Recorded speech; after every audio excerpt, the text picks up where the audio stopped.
Не плачи, майко.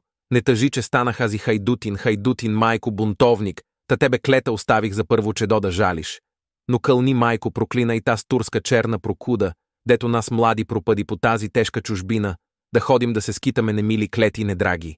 Аз зная, майко, мил съм ти, че може млад да загина. Ах, утре като премина през тиха бяла Дунава.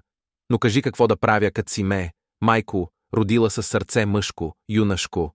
Та сърце, майко, не трае да гледа турчин, че без ней над бащино ми огнище. Там, дето аз съм пораснал и първо мляко засукал, там, дето либе хубаво черни си очи вдигнеше и с онази тиха усмивка в скръбно ги сърце впиеше, там, дето баща и братя черни чернеят за мене. Ах, мале, майко юнашка, прости ме и вече прощавай. Аз вече пушка нарамих и на глас тичам народен срещу врагът си безверни. Там аз за мило, за драго, за теб, за баща, за братя, за него ще се заловя пък. Каквото събя покаже и честа, майко, юнашка.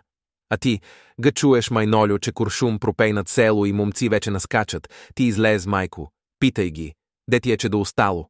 Ако ти кажат, че аз е паднал съм с куршум пронизан, и тогас, майко, не плачи, нито пък слушай хората, дето ще кажат за мене, не храни майка излезе, но иди, майко, у дома и със сърце всичко разкажи на моите братя невръстни, да помнят и те да знаят, че и те брат са имали. Но брат им падна, загина, затуй, че клетник не трая пред турци глава да скланя, сюрмашко тегло да гледа. Кажи им, майко, да помнят, мене да търсят. Бяло ми месо по скали и по орляци, черни ми кърви в земята. Земята, майко, черната. Дано ми найдат пушката, майко, събята, и дето срещнат душманин с куршум да го поздравят, а пък с сабя помилват. Ако ли, майко, не можеш от милости той да сториш, тога се сберат момите пред нази, майко на хоро, и дойдат моите връстници, и скръбно ли без другарки, ти излез, майко, послушай с моите братя, не връсни моята песен юнашка, защо и как съм загинал, и какви думи издумал пред смъртта си и пред дружина. Тъжно щеш, майко, да гледаш и на той хоро весело, и като срещнеш погледът на моето либе хубаво, дълбоко ще ми въздъхнат две сърца, мили за мене, нейното, майко, и твоето.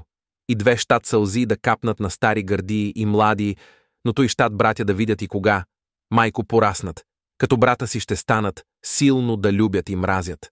Ако ли мале майноле, жив и здрав стигна до село, жив и здрав с байряк в ръка, под байряк лични юнаци, напети в дрехи войнишки, с левове златни на чело, с иглянки пушки на рамо и с съби змии на кръстът.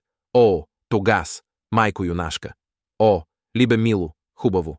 Берете цветя в градина, късайте брашлян и здравец, плетете венци и китки, да кичим глави и пушки. И тогас с венец и китка ти, майко, ела при мене, ела ме. Майко, прегърни и в красно чело целуни, красно, с две думи заветни, свобода и смърт, юнашка. А аз ще ли бе прегърна с кървава ръка през рамо, да чуй то сърце юнашко, как тупа сърце, играе.